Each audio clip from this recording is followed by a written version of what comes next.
Trust the process. Trust the process. And trust the process. Trust the process. And trust the process. Trust the process. This process. Processus, le podcast. Avec Mathias Brunet et Simon Snake Boisvert. Trust the process. Trust the process. Épisode 22. Le processus, on s'approche du repêchage. Simon Boisvert vêtu de son plus beau turquoise vif. Salutations. Salut Mathias. Et notre ami Pag, Pierre-Alexandre Girard, qui n'est pas avec nous aujourd'hui parce qu'il y a beaucoup de travail d'ici au tournage de notre spécial Trevor Timmins qui va avoir lieu demain. Salutations également. Salut les gars, ça va bien? Ça va très bien. Ça va très bien. Juste une question pour vous avant de commencer. Vous pensez aller au spécial Timmins comment demain? C'est une bonne question et j'imagine que je devine pourquoi tu nous poses cette fameuse question.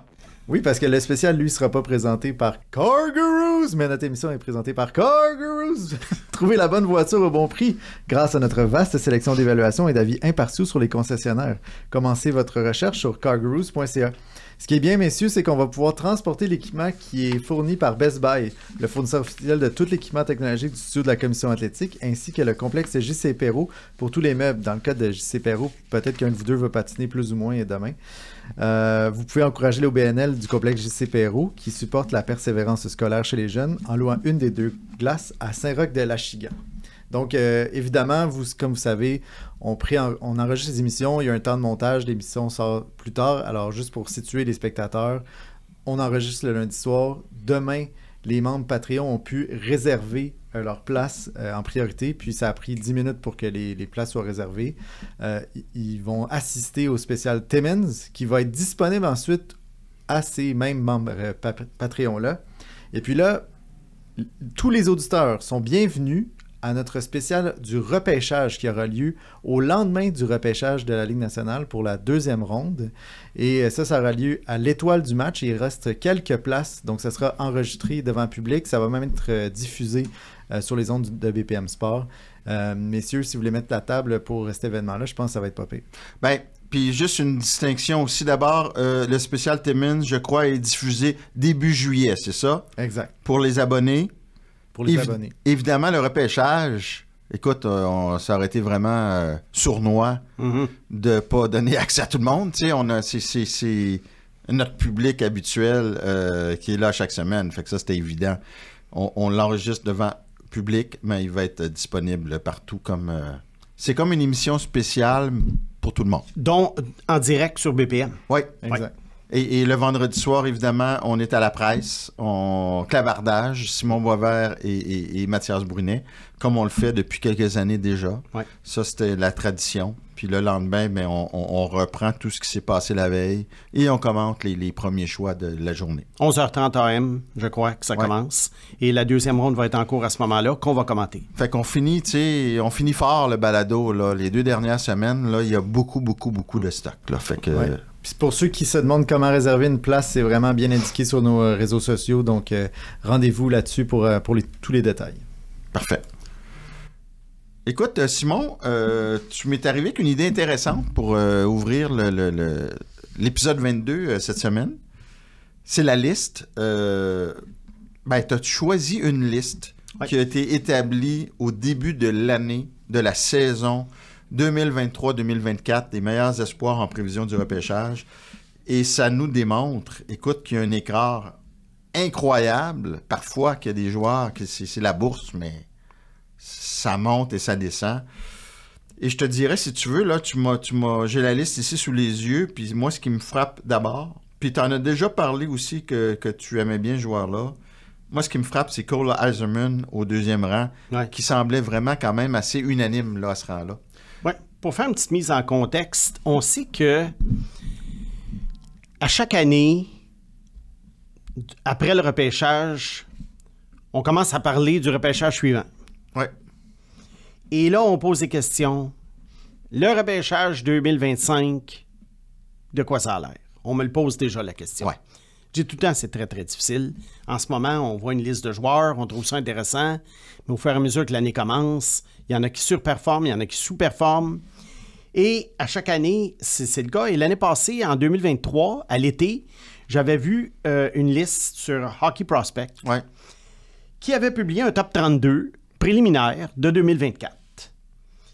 Et là, en regardant cette liste en fin de semaine, je suis tombé en bas de ma chaise, pas tellement par l'ordre de certains noms.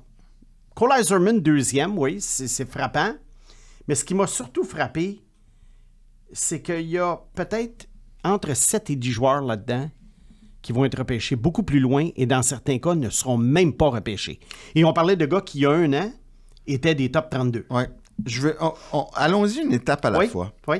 Qu'est-ce qui fait qu'un gars comme Cole Eiserman, au moment où cette liste-là est faite, et c'est pas les seuls à l'avoir mis, même toi, t'hésitais entre Celebrini et Eiserman. Ben oui. Qu'est-ce qui fait qu'un gars comme Eiserman, en une saison, ça plonge comme ça, puis écoute, ça serait même surprenant qu'il soit repêché dans le top 10. OK. Je peux faire un commentaire général ou je peux faire un commentaire individuel dans le cas d'Eiserman.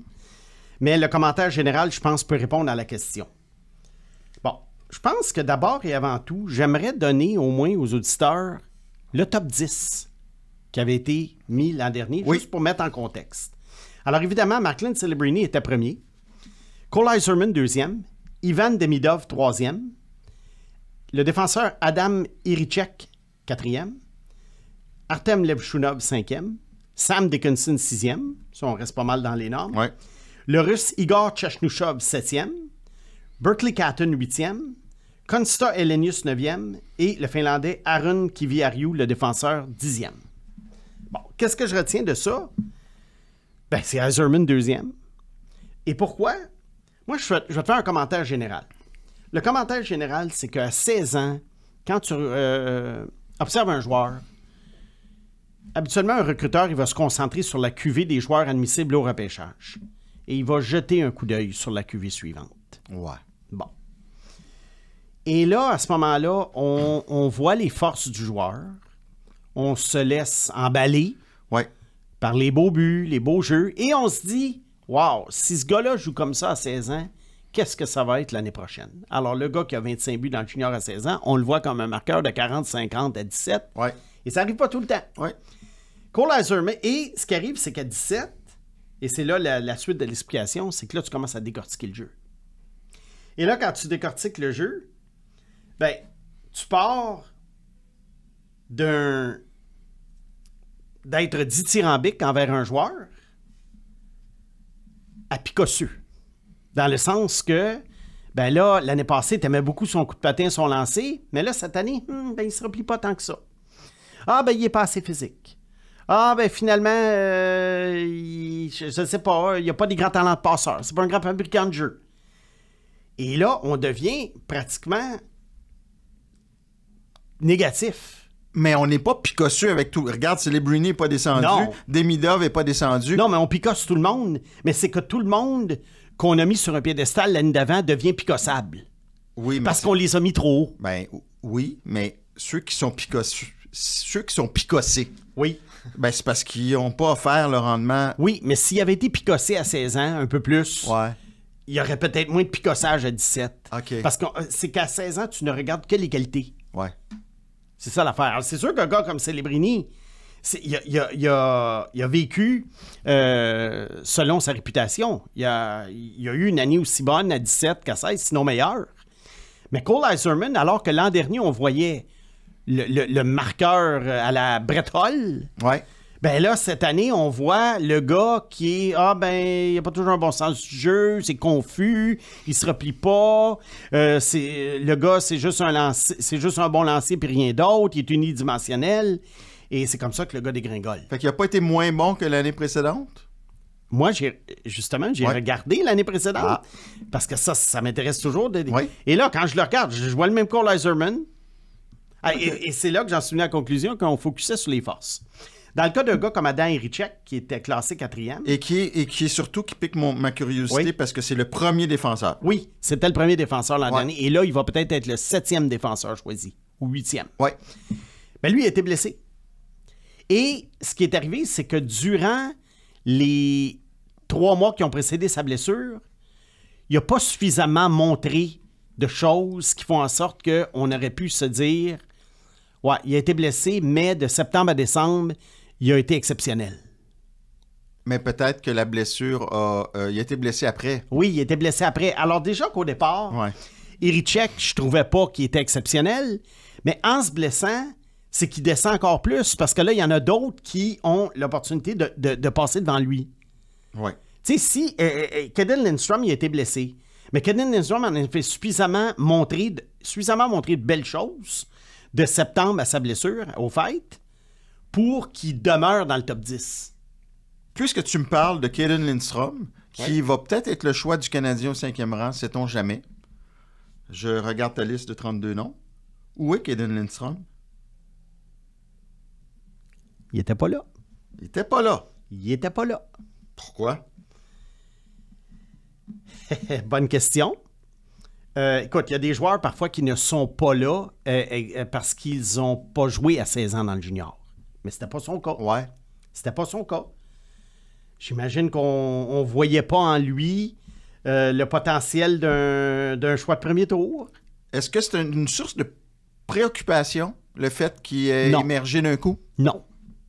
Parce que tu vois, Tariq Pekasak, qui va probablement être choisi en première ronde, qui a eu une saison de 105 points, il n'a pas joué l'an dernier. Il est retourné dans le midget. Alors, c'est pour ça qu'il n'était pas sur les listes. Où est Zane Parek? Il me paraît qu'il n'était pas là. Ça commence à en faire une couple, là. Oui. Et je pense que... Puis là, je m'avance sur quelque chose, OK? Ouais. Je m'avance. Tu sais, quand je regarde toutes ces listes-là, des fois, là, j'ai le feeling, puis c'est pas gentil ce que je vais dire, mais j'ai le feeling qu'il y en a qui attendent que la première liste sorte. Puis après ça, tout le monde suit avec une liste ça copie, semblable. ben oui. Il y a beaucoup de perroquetisme, Ouais. que j'appelle. Quand tu fais des listes comme ça, un an à l'avance, t'as pas grand référence à part Non. ce que tu vois et les joueurs que tu as choisi d'observer. Parce que souvent, là, tu sais, tu pars de quoi? Tu sais, quand tu arrives, les joueurs n'ont pas la réputation qu'ils ont. Ouais. À 16, ils n'ont pas la réputation qu'ils ont à 17. On les a pas vus juniors. Alors, ça vient du midget un peu partout au Canada. Ça vient des écoles secondaires américaines d'un peu partout. Ça vient des ligues midget européennes. Oui. Alors, je pense que là-dedans, dans cette liste-là, je pense que c'est tout simplement le fait de ne pas avoir vu tout le monde et de ne pas avoir de base de travail. D'où le principe du picossage, parce qu'un perroquet, ça picosse. C'est ça, finalement. Ouais. mais écoute, ce qui est frappant dans cette liste-là, ce sont les noms qui apparaissent en deuxième moitié de repêchage, qui, dans certains cas, il y en a qui ne seront même pas repêchés. Et ce sont, en général, des joueurs européens. Nomme-moi donc est-ce qu'il y a des noms dans le top 15 Oui. qui ne seront pas repêchés au premier tour? Moi, j'en vois un assurément. Oui. C'est le 13e choix, un dénommé Keith McInnes, Oui. qui a joué à Brooks À ne pas confondre avec Al McInnes, évidemment. et qui s'en va à l'Université de North Dakota. Ouais. Donc, le jeune a suffisamment montré de quoi à 15 ans, 16 ans, pour obtenir une bourse d'études dans une des meilleures écoles de hockey, Ouais. ou en tout cas, équipe de hockey aux États-Unis. Et Keith McInnes, je serais étonné qu'il soit repêché. Repêché. Oui. Qu'est-ce qu'il a On fait parle même de pas si du- mauvais? Ben, il était juste pas visible. OK. À ce point-là, au Ben point oui, de ne parce que pas moi- être repêché. Ben oui, parce que moi, il y a un paquet de joueurs là-dedans que je les ai vus, mettons, en faisant mon premier tour d'évaluation Ouais. à l'automne, puis là, j'hausse les épaules, puis j'enlève le nom. Alors là, quand j'ai revu cette liste-là, j'ai dit, je vais aller les revoir cette année, qu'est-ce qu'ils ont fait. Et je comprends pourquoi ils n'ont pas été repêchés. Ils montent à rien. Et d'ailleurs, je suis juste curieux, au 26e rang, Oui. j'aime bien le nom quand même, Nilopeka Muonen. Oui. Va-t-il être repêché, lui? Je pense que oui, mais beaucoup plus tard. On parle peut-être d'un choix de 4, 5, 6e ronde. Il me semble qu'Émile Hemming, on en a parlé beaucoup. Oui, il est classé 28e sur cette liste-là et je crois que c'est là qu'il va sortir. Emile Hemming, c'est un gars qui a un talent de marqueur, Ouais. mais c'est pas un joueur complet. Alors, c'est un joueur habituellement qui est repêché en fin de première ronde. Bon. Au 31e rang, il y a un défenseur qui s'appelle Anthony Cristoforo, Oui. Il joue pour Windsor dans la Ligue de l'Ontario. Et c'est un gars qui est très polarisant. Dans le sens que son instructeur, et ce printemps, est venu le défendre parce qu'il n'y a pas des très bons commentaires sur lui, sur sa saison de 17 ans. Un autre? Oui, par rapport à l'an dernier. Mais c'est parce que Christoforou, c'est exactement ça répond exactement à la définition que je t'ai donnée. Le gars a un bon talent offensif, mais son sens du jeu est de moins 20. Ah. Alors, vois-tu, l'an dernier, on a vu les flashs offensifs, puis là, on s'est dit, Christoforou, possible choix première, deuxième ronde. On le regarde cette année, on se dit, il n'y a pas de sens du jeu, ce gars-là. Et Christoforou, écoute, il va probablement être repêché, mais ça va être très loin. Bon. Et je note un autre absent de taille. Oui. Dans ce premier tour. Oui. Dans cette liste. Mais de taille. Vas-y. Ton Trevor Trevor. Oui. Vois-tu, joueur de USHL, il avait bien joué l'an passé. Oui.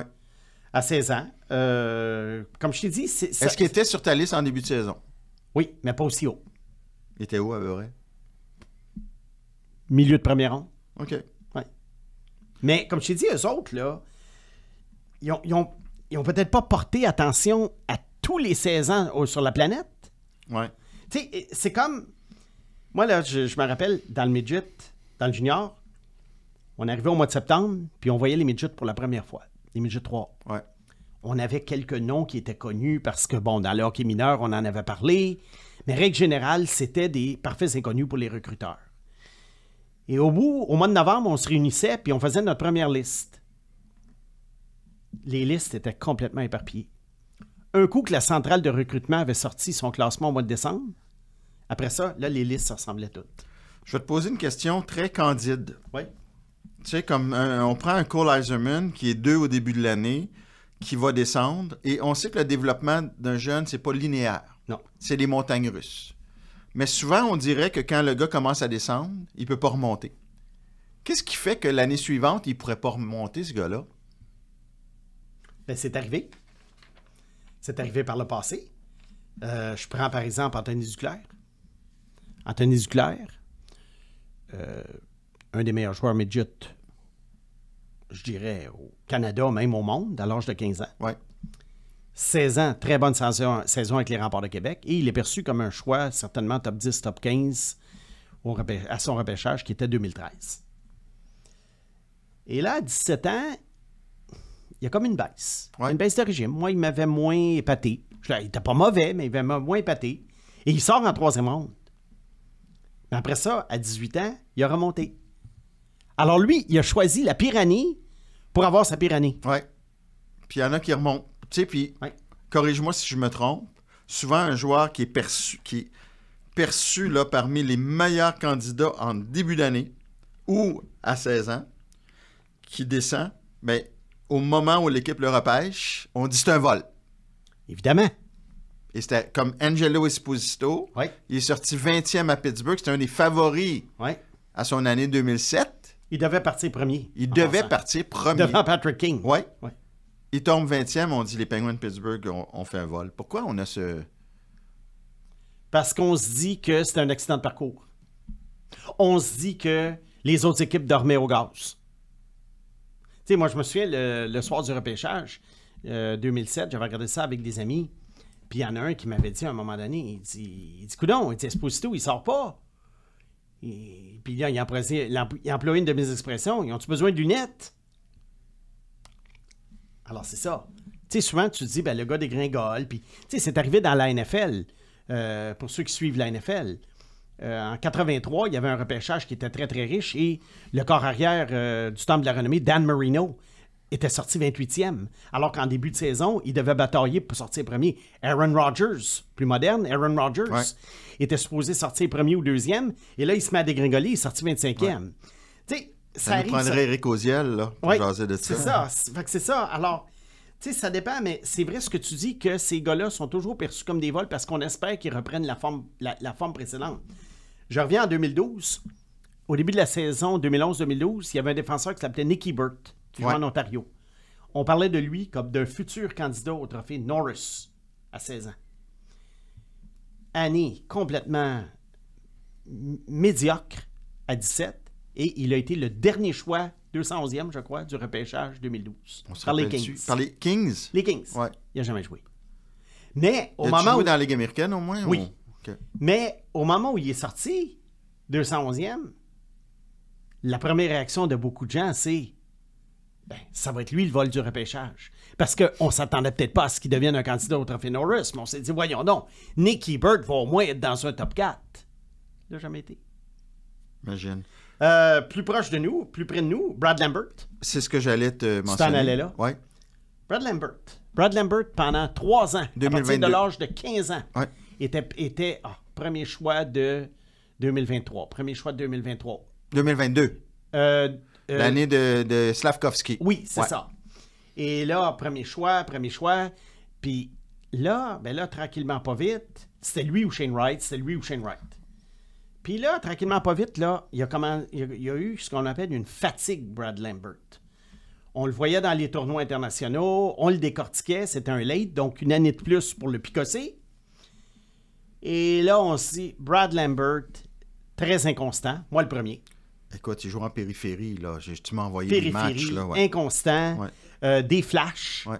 mais des flashs occasionnels. Il disparaît pendant des périodes complètes et il est repêché 29e. Cette année, dans la Ligue américaine, sans avoir été éclatant, je dirais qu'il a été bon. Puis il a joué quelques matchs dans la Ligue nationale. Oui, j'avoue qu'il a été bon. Alors, est-ce qu'il va devenir le Brad Lambert? Moi, je l'avais même mis sur une liste à ne pas repêcher. Tu vois? À ne pas repêcher. Puis probablement que le Canadien serait content de l'avoir à la place de Méchard aujourd'hui. Certainement. Pareil, là. Certainement. Ouais. Fait que, tu sais, c'est ça. C'est pour ça qu'à un moment donné, il faut que tu te dises, la philosophie, c'est est-ce que ces gars-là, rendus en fin première, deuxième, troisième ronde, est-ce que je prends une chance sur un Duclair, un Lambert, un Ebert, en me disant, c'était peut-être un accident de parcours, cette mauvaise saison-là à 17 ans. Et lesquels, là, si tu en m'en nommer 2 ou 3 dans cette liste-là de 32, tu prendrais une chance plus loin? Bonne question.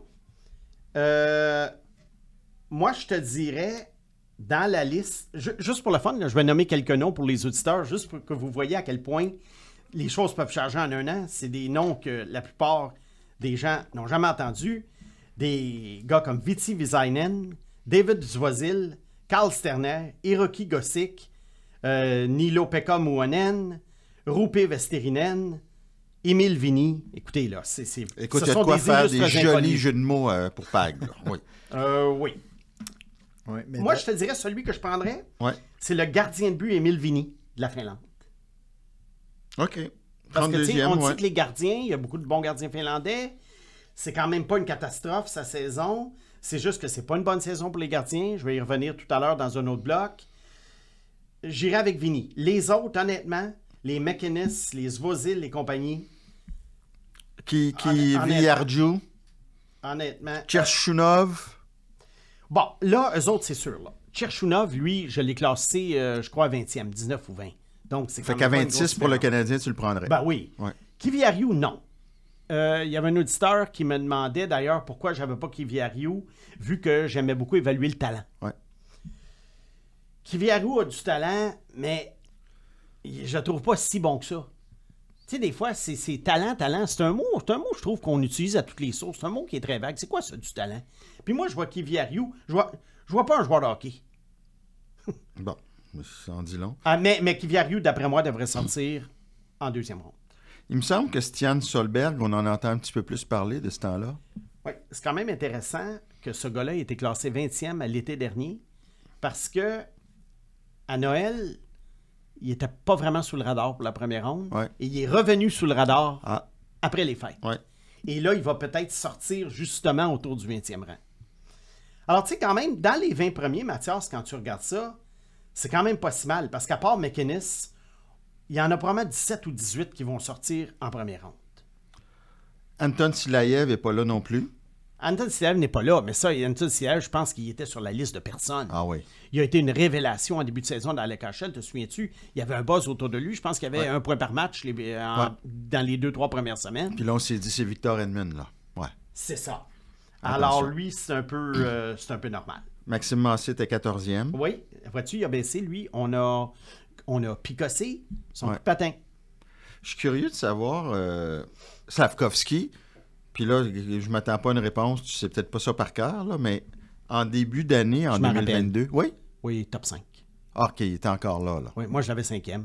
Et je le voyais un peu partout sur les listes parce qu'à 16 ans, OK. c'était un gars qui... La seule affaire que je questionnais, moi, à l'époque, il avait l'air de ce qui... Il avait l'air d'un... Il avait toutes les qualités d'un futur joueur vedette, Ouais.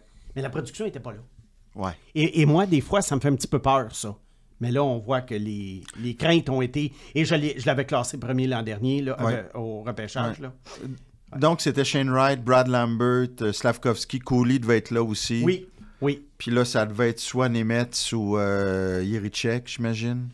Ces gars-là, il me semble, étaient un petit peu plus bas. OK. Mais les 4 que tu as nommés, Wright, Lambert, Slavkovski, Cooley, ça, c'était vraiment...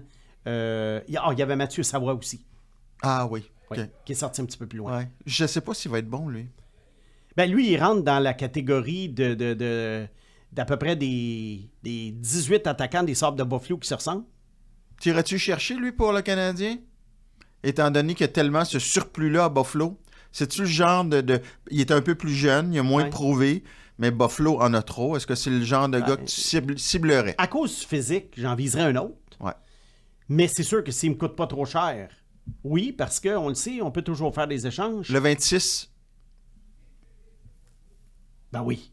Oui, hein? Ben oui, parce que dans le pire des cas, Mathias, tu le rééchanges, ça va. Puis il vaut OK. plus que ça. OK. Alors, je pense que Buffalo demanderait plus que ça. De toute façon, j'ai l'impression qu'il va faire le club. Sauf que là, Savoie, Benson, va pas falloir qu'il y en ait plus. Là. Kulik, qui est pas quand même un gros gars. Oslund, un an plus Oslund. tard, comment tu le trouves? Il est bien. Il est bien. Il a joué à Rochester en fin de saison. Ouais. Puis je trouve qu'il a tenu son bout. Le Finalement, Canadien il a tenu son l'aimait bout. beaucoup à son année Il va se retrouver à d'admissibilité. Rochester l'an prochain. Je crois que les Sabres vont le garder.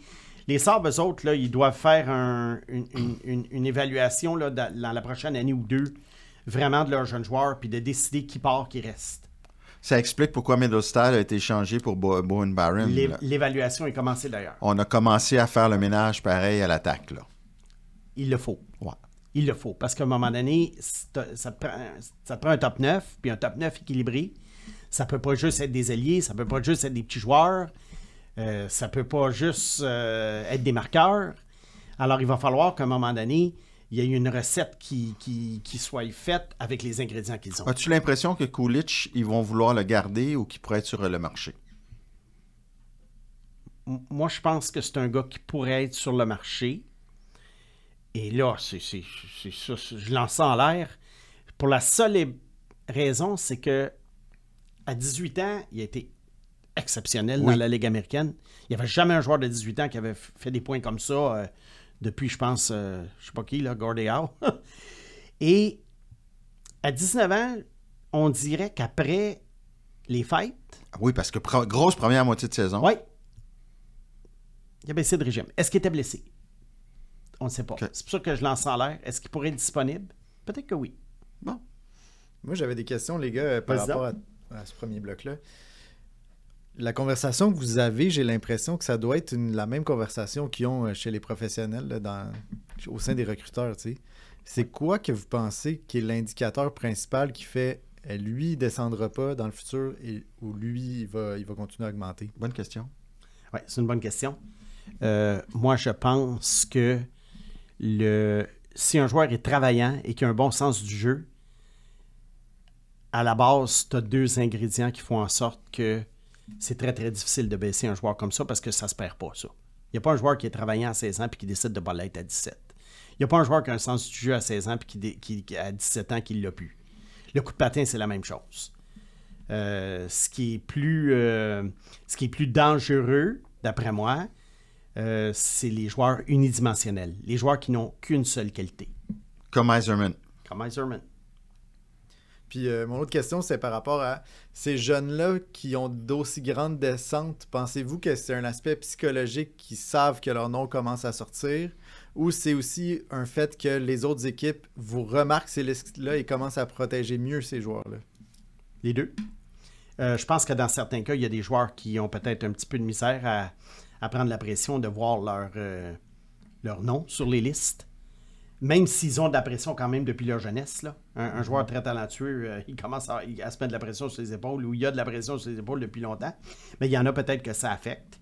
Moi, je me souviens d'un joueur à qui j'avais parlé, et puis avant le repêchage, puis je lui avais demandé s'il voulait que je lui lise les commentaires qui étaient faits à son sujet sur les différents sites web. Et il m'avait dit non. Et là, j'ai dit, tu veux pas savoir? J'ai dit, ce qu'on dit de toi? Il dit non. Et là, j'ai insisté, puis il s'est fâché. Ah. Alors, c'est là que j'ai vu que... Puis c'est un bon gars, là. Ouais. Puis alors, c'est là que j'ai vu que le joueur en question, c'était une corde sensible. Ouais. Dans la catégorie des joueurs qui étaient très...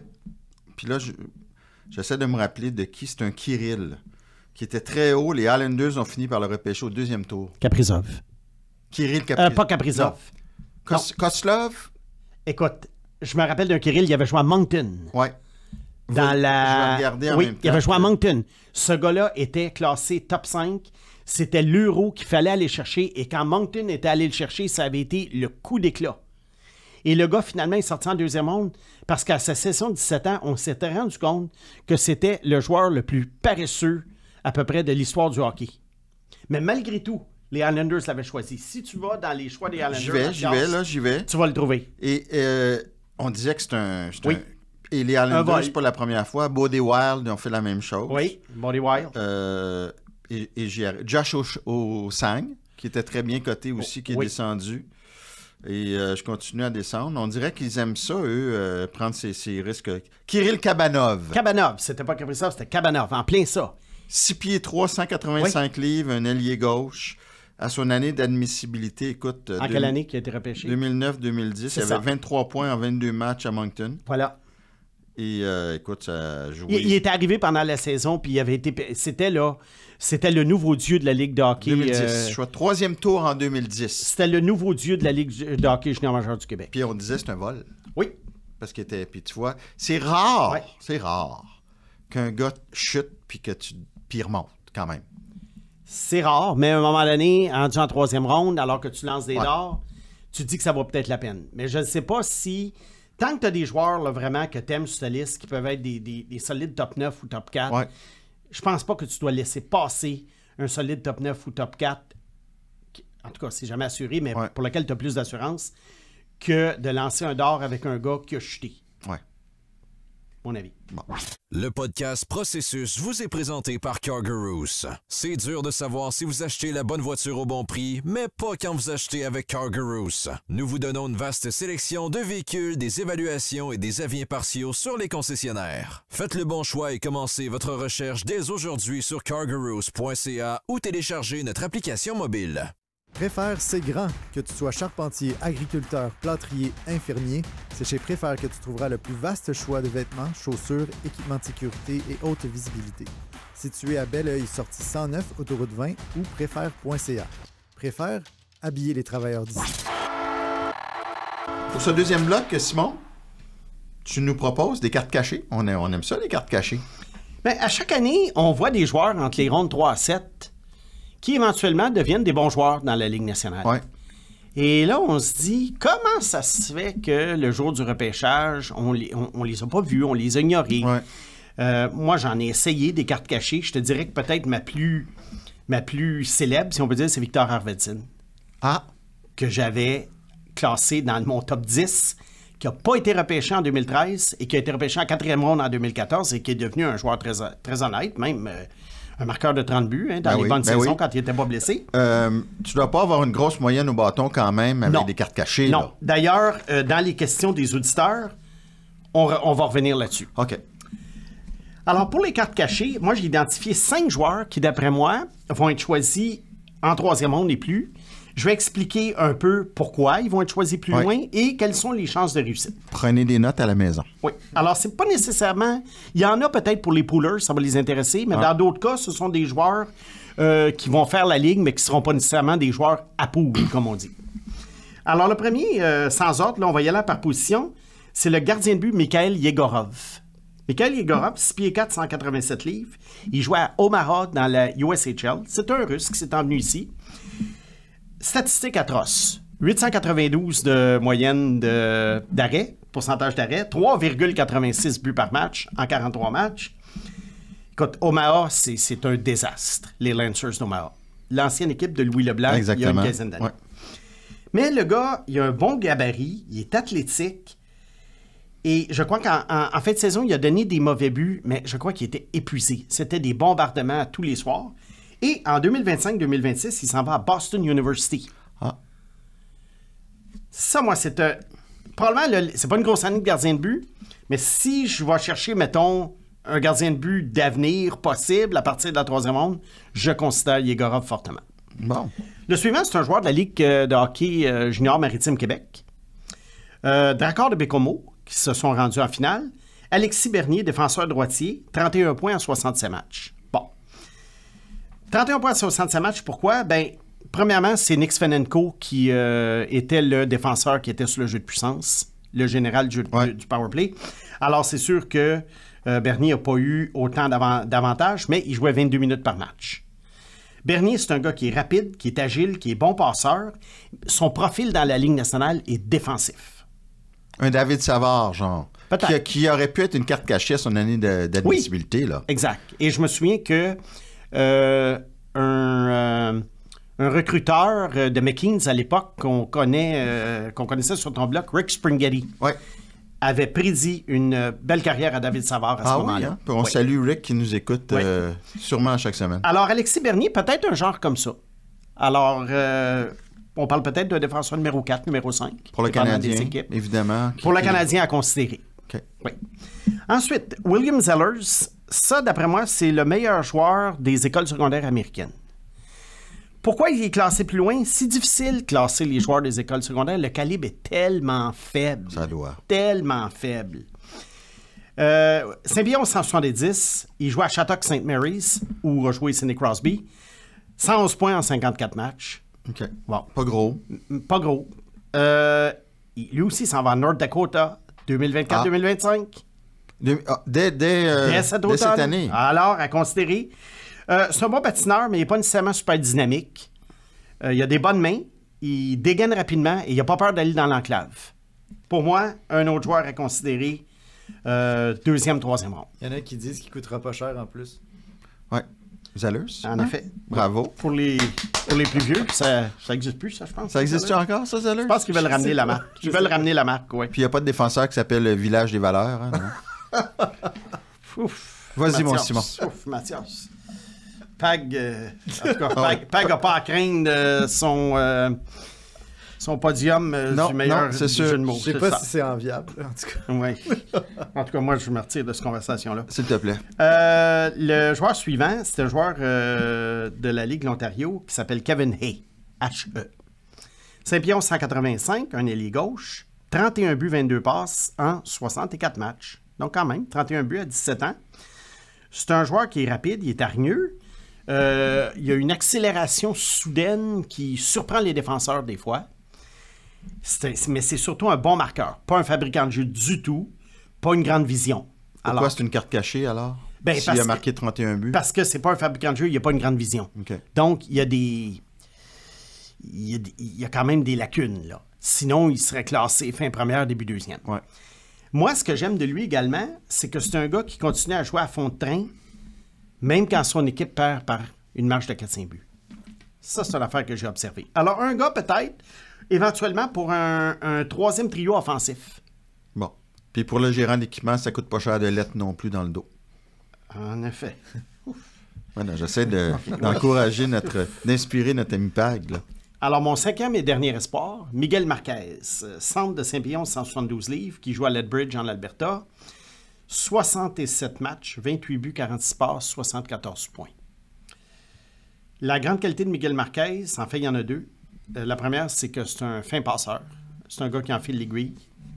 Tu lui mets 4-5 joueurs devant lui, puis il y a juste l'espace pour la rondelle, puis sa passe va atteindre le destinataire. Ah, OK. Sa deuxième qualité, il joue avec beaucoup d'assurance et c'est un agitateur. C'est un fatigant. C'est un picosseux. Un Sam Bennett. Et qui protège bien la rondelle. Pourquoi il n'est pas classé plus haut? C'est toujours la question. J'allais te poser la question. Il n'y a pas un gros lancer. Alors, on ne peut pas nécessairement s'attendre à beaucoup de buts dans la LNH. Et il n'est pas très rapide. Mais tu sais, si tu es un agitateur, Brendan Gallagher, en tant qu'agitateur, n'était pas rapide. Non. Mais il y avait un meilleur lancer. Enfin, mais Brendan Gallagher, c'était beaucoup de buts comptés à proximité du filet. Oui, mais 5e tour, c'est une bonne C'est ça. une carte Alors, cachée. Miguel Marquez, je pense, en 3e ronde, peut être une bonne idée. Moi, j'aimerais mieux aller avec lui qu'avec un gars qui est étiqueté 7e défenseur. Bon. Alors, ça fait le tour de mes 5 cartes cachées. C'est sûr qu'il y en aurait certainement d'autres, mais c'était les principales. Veux-tu nous juste les répéter pour le bénéfice de nos auditeurs? Là? Gardien de but, Miguel Yegorov. Mikhail Yegorov. Défenseur, Alexis Bernier. Et les attaquants, William Zellers, Miguel Marquez et Kevin He. H-E. Parfait. Voilà. Comment ça marche à l'université, les transferts? Comme je passe au gardien, là, tu dis qu'il va jouer à Boston l'an prochain. Il faut un échange ou... Comment il change d'école? Non, c'est que Yegorov, en ce moment, il est dans la USHL. Alors, et sa carrière universitaire n'est pas commencée encore. Okay. Et il va commencer en 2025-2026. On peut deviner que parfois les Russes qui arrivent en Amérique, ils doivent s'adapter au système scolaire américain. Ouais. Donc, il y a probablement besoin d'une année de plus à l'école pour obtenir les notes nécessaires et puis pour commencer à Boston College à 19 ans au lieu de 18. Puis le gros changement quand même dans NCAA, c'est que maintenant, tu as le droit au transfert sans pénalité. Ça, c'est une révolution. Oui, dans le football, en ce moment, c'est la folie furieuse. Il y a des joueurs qui en sont rendus à 3-4 équipes. Ouais. C'est complètement fou. Dans Mais le tu hockey, as le droit à une fois. c'est ça. Dans le hockey, c'est plus relax Ouais. de ce côté-là. C'est plus réservé. Mais dans le football, c'est la folie furieuse. Mais c'est parce que dans le football, on en a parlé l'autre jour avec Éric Oziel.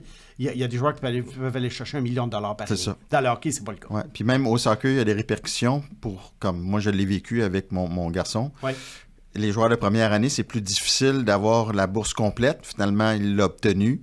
Mais c'est plus difficile des gros programmes parce que ce que les écoles font maintenant, puis dans d'autres sports également, c'est qu'ils gardent leur argent pour le joueur d'expérience qui va transférer. Ce qu'on appelle les transferts. Ouais, c'est ça. On appelle ça en anglais là, le transfer portal, Ouais. le portail des transferts. Fait que l'argent, il le Voilà. garde pour les joueurs déjà établis Voilà. dans la NCAA. Ouais. Good, merci. Si vous êtes comme moi et que vous tripez sur les voyages sportifs, vous voulez voir tous les stades, tout savoir sur les villes, les destinations sportives, je vous invite à embarquer avec moi dans Les Visiteurs, un podcast rendu possible grâce à billets.ca. Soyez là. Payé, le plus grand centre de camions au Canada, présente le podcast L'Épingle. Bonne course. OK. Payé. La saison de F1 bat son plein et pour ne rien manquer de l'action, c'est dans l'Épingle que ça se passe après chacune des courses. On a hâte de vous accueillir, que ce soit Pag, Jean-Max ou moi-même, Greg Lanctot. Manquez pas ça sur toutes les plateformes de la Commission athlétique. L'Épingle, le podcast. Avec Greg, Pag et Jean-Max. Bon, bien, on passe au bloc où c'est notre adaptation du repêchage revisité. Mais on a commencé il y a 2 semaines avec le repêchage de 1998. Avec le recul, qui a été le meilleur joueur de cette cuvée-là? Oui, le but de ce segment-là, c'est de montrer que le joueur qui est choisi premier ne devient pas nécessairement le meilleur joueur du repêchage. Et je sais qu'à chaque fois qu'il y a des observateurs qui essaient de challenger le premier choix, il se fait souvent lancer des tomates. Observateur, tu parles de Simon Snake-Boisvert? Oui, Ah, puis ok. quelques autres. Mais moi, j'ai toujours l'idée, à chaque année, je me dis, est-ce qu'il y en a un qui peut être meilleur? Bon, évidemment que cette année, avec Celebrini, tu t'obstines pas très longtemps. Non, ça devrait rester le meilleur. C'est ça. Mais dans d'autres cas, tu as le droit de te questionner parce que l'histoire nous démontre que 50% du temps, ce gars-là ne devient pas le meilleur joueur. Ben, écoute, Tavares, personne ne se questionnait, puis Ouais. si tu as le choix, tu prends Edmund avant. Pour l'ensemble de la carrière, oui. 2008, est-ce que tu prends Doughty avant Stamkos? Moi, probablement, tu sais. Ouais, fait mais que- ça se débat, ça, parce que Stamkos fait a que quand même eu toute une carrière. Connor Bedard sera peut-être pas le meilleur joueur de sa cuvée, finalement. On ne le sait pas. Ouais. On ne le sait pas. Donc, 99, Oui. Premier choix, Patrick Stéphane. tu l'avais-tu premier? Oui. Bon. Et je vais te dire... Ben, pourquoi. pas mal tout le monde l'avait Oui, premier. mais là. je vais te dire Ouais. pourquoi je l'avais premier. À l'époque, Patrick Stéphane, qui était un late en passant, né le 16 septembre, donc avait raté le repêchage Une journée. d'une journée, avait joué dans la Ligue internationale. Un autre. Oui, à l'âge de 18 ans, une ligue qui n'existe plus aujourd'hui. Comme mais qui était Radek Bonk professionnelle, à l'époque. Comme Radek Bonk. Il avait joué pour Long Beach et il avait eu 35 points en 33 matchs à 18 ans. Ouais. On parle d'une ligue professionnelle qui était presque du calibre de la Ligue américaine. Alors, à ce moment-là, tu as devant toi un repêchage plutôt drabe, où il n'y a pas eu grand-chose qui est sorti de là. Et, à part quelques joueurs dont on va parler tout à l'heure, alors là, tu dis, il y a un joueur qui est professionnel déjà, qui a 1 point par match dans une ligue de pro. Imaginez, là, cette année, un joueur de 18 ans aurait eu 1 point par match dans la Ligue américaine. Un Kulich, qui a eu 1 point. Bon. Et d'ailleurs, la Ligue internationale n'était pas plus forte que la Ligue américaine aussi? Il n'y avait pas plus de talent de pointe? Bien, je te dirais qu'il y avait plus de talent de pointe, mais il y avait plus de joueurs poches. OK. Alors, en tout cas, ça s'équilibrait. Alors, c'est pour ça, moi, que je m'étais dit, sans nécessairement voir une grande vedette, je m'étais dit, bien, qui d'autre?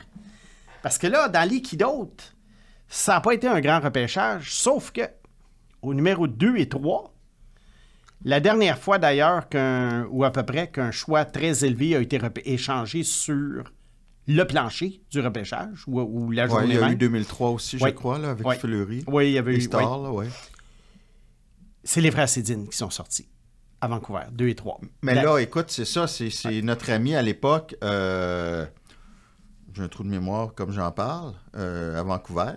Écoute, le fameux Brian Burke. Oui, Brian Burke. Qui a échangé un défenseur qui était réputé à ce moment-là pour obtenir le deuxième choix et mettre la main sur les jumeaux. C'est ça. Parce que les jumeaux avaient dit à l'époque que préférablement ils voudraient jouer ensemble et avaient menacé de rester en Suède s'ils ne jouaient pas pour la même équipe. Alors, la question pour toi, Mathias, je vais te rajouter un 3e nom. Il y a un obscur choix de 7e ronde. Ah, ben là, attends, là, garde le punch un peu, parce que c'est mon joueur préféré. Ah, oui, mais il n'est pas le 6e?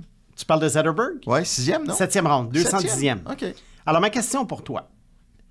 Henrik, Daniel ou Henrik Zetterberg? Ben, Zetterberg, c'est sûr. C'est lui qui sortait. Alors, voyez-vous... Offensif, défensif, mais 7e ronde, il n'était pas très gros à son année d'admissibilité. Non. Est-ce qu'il jouait en 2e division dans les rangs juniors? Qu'est-ce qui fait qu'il a... Il jouait en 2e division. Il jouait pas dans la SHL. Oui, mais 7e tour. Et une maigre production de 28 points en 37 matchs, même si ça veut rien c'est dire quand même pas pire. Mais c'était un late Lucy, 9 octobre 1980. Late, là. Oui, je sais. Non, mais 7e ronde, je là. Je sais, par rapport à un... Pas 2e ou 3e, là. Ouais. Alors, en supposant que Zetterberg est le meilleur joueur du repêchage, il y en a qui pourraient dire que c'est un des deux Sedin ou enfin un mélange des deux, mais moi, je suis d'accord avec toi que c'est Zetterberg. Ça démontre que le meilleur joueur d'une QV a été choisi 210e. Ouais. Imaginez le 29 juin, après le repêchage, si un analyste disait que le joueur choisi 210e va devenir meilleur que Macklin Celebrini. Il perd son emploi. Ou tu lui donnes un bon salaire pour l'auto-hockey ou les trucs pour prédire. C'est ça. Ouais. Ça n'aurait aucun sens. Alors, c'est pour dire. As-tu hockey DB pas loin? Oui, je l'ai devant moi. J'aimerais savoir, là, il y a combien de joueurs de cette... Probablement la plus faible QV de l'histoire. Ah, c'est terrible, Mathias, parce que Patrick Stéphane n'a obtenu que 188 points en carrière. Ouais. Et il est, malgré tout, 15e meilleur marqueur. Combien tu dirais de tous ces joueurs-là, là, de 200 quelques joueurs, combien de vedettes au total? Les deux Sedin, Henrik Zetterberg. Et là, je pense qu'il y a peut-être un autre niveau où on peut rajouter un Martin Havlat. Havlat, 26e à Ottawa. Ouais. 4. Et là, écoute, le 4e meilleur pointeur, choisi en 7e ronde lui aussi, Radim Verbata. Non. Fait que là, on est à 4. Mais qui a quand même 623 points. Défenseur. Ensuite de ça, écoute, Mathias, c'est bon, terrible. Le meilleur défenseur chez les pointeurs, c'est Jordan Leopold. František Kaberle. Barrett Jackman, qui a une belle carrière, mais c'est pas une vedette. C'est pas une vedette. Et les gardiens? Regardons avec les matchs, parce que là, on est à 5 joueurs là, d'impact. Oui. Écoute, c'est vraiment là... Et même les gardiens, il y en avait qui avaient été choisis en première ronde. Il y avait, je me rappelle, le meilleur a été Ryan Miller. Et Craig Anderson quand même. Ryan Miller au 5e tour, si ma mémoire est bonne. Ryan Miller, 5e tour, effectivement. Et Craig Anderson, 3e tour par Calgary. Oui, mais si tu fais un top 5, tu as 2 gars repêchés à compter du 5e tour. Miller et Zetterberg. Oui. Top 5. Oui. Tu le prends avant Verbata, là. Oui. Bon. Ben oui. C'est quand même hallucinant comment c'est faible, 99. C'était terrible, ce repêchage-là. Et puis, malgré tout, le jour du repêchage, moi, je me rappelle, un après l'autre, on vantait les joueurs. Moi, je me rappelle que j'aimais beaucoup, et c'est là que je me suis trompé, Mathias, tout à l'heure. J'avais Stéphane deuxième. Avant les Cédines, c'était Pavel Brendel, moi, mon choix. Oui, qui était haut côté quand même. Pourquoi j'avais Pavel Brendel, un gars qui a une illustre carrière de 78 matchs, 11 buts, 11 passes. Il avait été repêché par les Rangers de New York 4e. Ouais. Mais il avait eu, à 17 ans, dans le hockey junior canadien, 73 buts, 61 passes. Et en série, 21 buts, 25 passes en 20 matchs. Qu'est-ce qui s'est passé? 6 pieds 2, 213. Qu'est-ce qui s'est passé? OK. Mon avis, puis, tu sais, je suis capable d'admettre quand j'ai foiré là, dans mes affaires, là. Moi, je pense que les Rangers, à ce moment-là, s'étaient pacté un club avec des vétérans. Ils avaient signé beaucoup de joueurs autonomes. Hein, c'était incroyable, hein, les Kaminski, Quintal et compagnie, pour gagner tout de suite. Puis, on l'a très mal développé et il a été échangé immédiatement à Philadelphie. Mais écoute, un bon joueur va finir par... C'est ça. Parce qu'après ça, il s'est retrouvé à Philadelphie, il a joué quelques matchs et il a fini sa carrière en 2016 en Slovaquie. Il s'est promené, je pense qu'il a joué dans tous les pays du monde. Je sais pas, je peux pas dire qu'est-ce qui s'est passé. Bon. Fait qu'on est-ce qu'on est d'accord, les deux, que Zetterberg est le meilleur joueur de sa cuvée? Oui. Bon. Pag? Toi, t'étais-tu né en 99? J'étais en 6e année. Ah oui? Oui. Et t'avais Zetterberg premier. Oh boy. Dans le cours d'école, là. Tu t'ostinais avec tes petits camarades, là. J'avais peut-être sa carte de hockey, mais j'avais aucune idée c'était. Non, il n'y avait pas de carte il n'y avait pas de carte sonnée là, non. Bon, ben merci, Simon.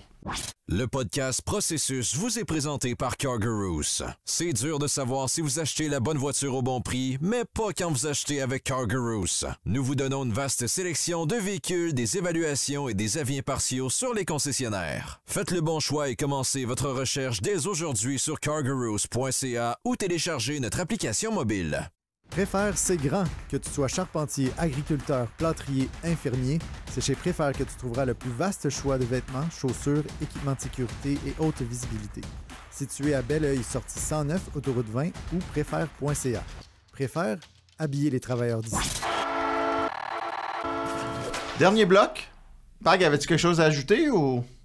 Ben oui. Ah oui? Ben, vous savez que le processus est présenté par Cargarous. Trouvez la bonne voiture au bon prix grâce à notre vaste sélection d'évaluations et d'avis impartiaux sur les concessionnaires. Commencez votre recherche sur cargarous.ca. Parce que si vous ne saviez pas que c'était présenté par Cargarous, ben là, vous ne nous écoutez pas. T'aimes ça dire ça, hein? Dis-le donc. Garde-toi donc juste une autre fois, là. Cargarous! Je pense qu'il attend l'émission juste pour le dire. Ben, j'écoute la pub en ondes. Je veux pas me vanter, mais je me trouve plus divertissant. Ah, bon. Ben, bravo. Moi, je baisse le son dans ce temps-là. On va passer au dernier bloc, celui de des questions de nos auditeurs. T'en as sélectionné 3. La première de Vincent Dugas. Je trouve que Snake prête un peu trop de valeur au potentiel offensif. Un gars comme Silayev, le grand défenseur de 6 pieds 7 pouces, va avoir une grande valeur dans une équipe, même s'il ne fait pas plus de 30 points. Les gros joueurs mobiles, fiables et physiques sont tellement rares et c'est eux qui te font gagner en série. Pas fou. Ben, la dernière phrase, c'est tout à fait vrai. Ouais. Alors, moi, je vais expliquer à Vincent que dans le repêchage, trouver les fameux joueurs mobiles, fiables et physiques, c'est très, très difficile. Ce sont des joueurs qui souvent se révèlent plus tard dans leur carrière et qu'on peut aller chercher dans un échange. Souvent. Zadorov est le meilleur exemple. Zadorov est le meilleur exemple. Et preuve à l'appui, les équipes ont arrêté de repêcher ce genre de joueurs-là dans le top 5, même s'il y a eu une mode à un moment donné. Là, vous allez entendre des noms. En 2007, Carl Osner est choisi 5e. En 2008, Luke Shen est choisi 5e. En 2010, Eric Goodbranson est choisi 3e. En 2011, Adam Larson est choisi 4e. Et en 2012, Ryan Murray est choisi 2e et Griffin Reinhardt est choisi 4e. Adam Larson était quand même mieux, là. Oui, mais Dans il reste la gang, quand même... là. Oui, c'est le meilleur de la gang. Mais il en demeure pas moins que c'était tous des défenseurs défensifs, costauds, et qui répondaient à la définition de Vincent du gros joueur physique qui te fait gagner en série. Sauf que tu regardes ces gars-là, il n'y a pas grand monde qui a fait gagner grand monde en série. Non. Peut-être aussi bien d'aller qu'un Brandon Carlo au deuxième tour. C'est ça. Mais j'avoue que la liste des gros bonhommes au premier tour qui n'ont pas réussi est longue aussi. Et là, ça fait 12 ans. Alors, si Silaïev est repêché dans le top 5, ça va être la première fois qu'un défenseur à caractère défensif est repêché dans le top 5 depuis 12 ans. Alors, moi, je pars de là. Je sais que Silaïev va avoir son utilité, parce surtout qu'il est mobile, il patine bien. Puis il est robuste. Il fait 6 pieds 7. C'est pas à négliger. Mais je peux pas choisir un gars comme ça au détriment d'un joueur qui a plus de talent offensif. Parce qu'un gars comme Silaïev, pour moi, la probabilité de réussite, c'est-à-dire atteindre son plafond, là, être un défenseur physique dominant, elle est plus faible que la probabilité de réussite de certains joueurs offensifs qui ont un bon plafond. Autrement dit, je vais prendre un Demidov avant un Silaïev. Ouais. Mais si je me fie à ta liste, tu prendrais Silaïev à 26 chez le Canadien, s'il est disponible. Ben, ça dépend qui est encore sur ma liste à ce moment-là, mais il ne sera pas disponible. Ouais. Mettons que vous êtes 2 recruteurs, vous allez voir votre DG. Là. Oui. Puis le premier recruteur, il y a l'argument que tu dis qu'il n'y en a pas un en 12 ans qui a eu un impact important. Oui. Comment tu fais pour convaincre le DG de le repêcher quand même? En lui faisant valoir que Silaïev a une qualité que la majorité de ces gars-là n'avaient pas, c'est le coup de patin. Il y a à peu près juste Ryan Murray là-dedans qui n'avait pas les 2 pieds dans le même patin. Larson, pas pire aussi. Ouais, Larson. Mais Goodbranson, Luke Shen, Carl Osner, Griffin Reinhardt n'étaient pas du tout mobiles ni rapides. Bon. On y va avec Phil. Je continue à vous encourager à donner votre nom de famille. Phil, on va se limiter à Phil.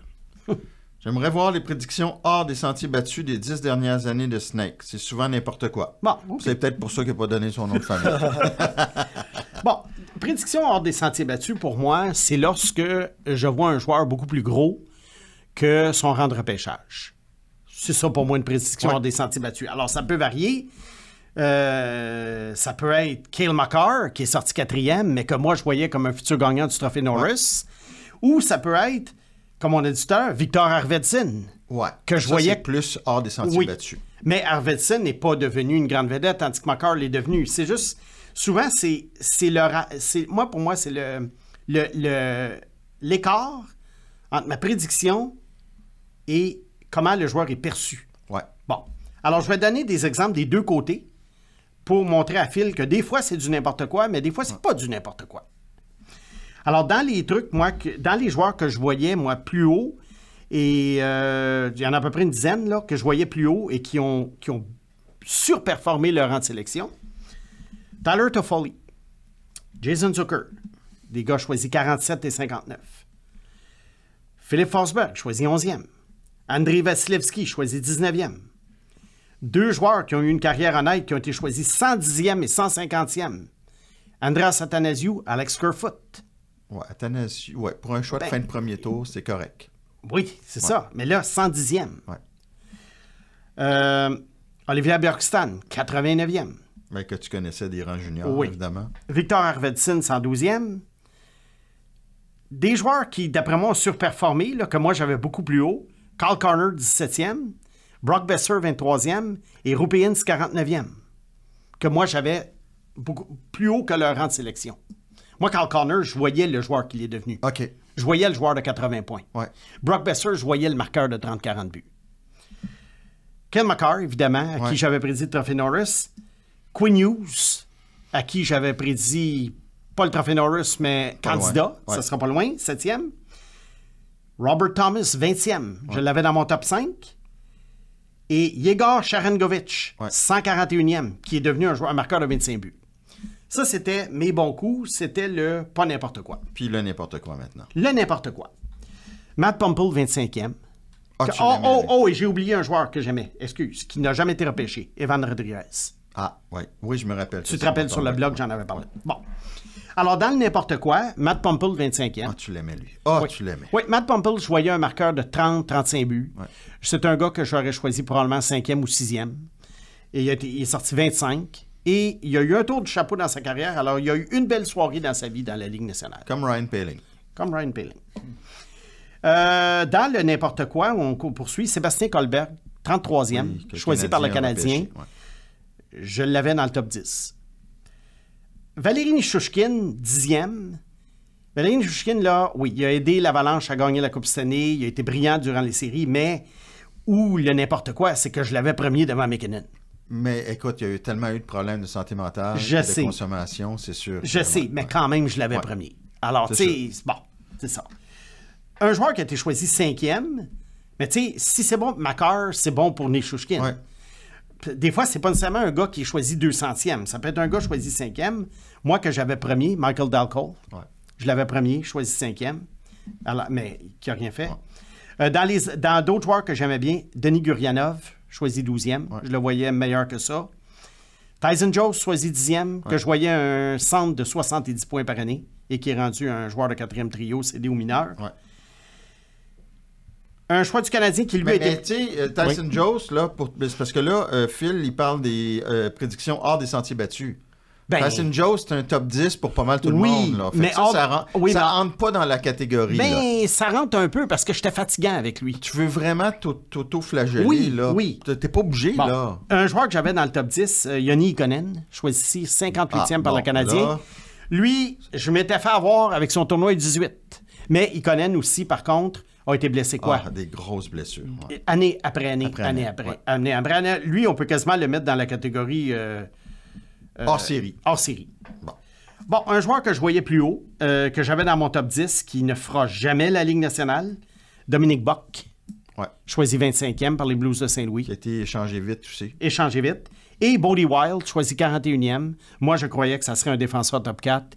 Un gars qui a grandi à Montréal, qui a joué son hockey mineur à Montréal, qui est parti aux États-Unis. Et puis 41e, et puis qui a jamais, et qui ne percera jamais. Bon. On va t'arrêter, là, parce Voilà. que on t'a de l'air aimé ça, là, jouer les martyrs. Là. Non, Puis, mais on a déjà avoue parlé de la majorité. qu'Evan Rodriguez, c'était solide. Ça, c'était ça. Non, c'est bien, c'est mais ça. tu as fait quelques erreurs, mais Ben oui. pas besoin de les répéter tout le temps. Là. Ben non, ben non. On le sait, là. Ouais. Charles Lauzon, quel est votre avis sur l'idée de réduire le nombre de rondes au repêchage? De passer de 7 à 4? J'ai pas une opinion ferme là-dessus. OK? Cependant, on peut lancer des idées en l'air. Ça arrive pas souvent que tu n'as pas des opinions fermes. hein? Ouais, parce que je suis pas contre les 7 rondes, puis je suis pas contre les 4 rondes. OK. Pourquoi? Ben parce que je pense que pour les joueurs, 4 rondes, ça serait mieux. Parce qu'il y a des joueurs qui, d'après moi, il y aurait plus d'invitations qui seraient faites dans les camps de recrues. Et les joueurs seraient plus observés. Tandis que là, les camps de recrues, souvent, j'aime pas ça dire ça, mais on dirait qu'on remplit des chandails parce que le focus est sur les choix de l'équipe. Mais là, en ayant moins de choix, on focuserait davantage sur les joueurs invités. Et en plus de ça, ça resserrerait le repêchage dans le sens que les 4 rondes, ça changerait la stratégie des équipes. Est-ce que les équipes iraient pour des valeurs plus sûres ou le contraire, est-ce qu'on lancerait plus de d'or pour éviter que ces joueurs-là soient invités et aient une éclosion ailleurs? Bon. Charles te demande une réponse. Oui. Oui ou non? Oui. 4 Pour rondes, quatre- oui. Parfait. Oui. Toi? Ah oui. Puis moi, c'est pour l'avantage des joueurs aussi. On retient des gars qu'on a repêchés 6e, 7e tour pour... C'est un peu de la... Tu sais, dans les lois du travail, tu veux donner quand même une certaine liberté à tes joueurs.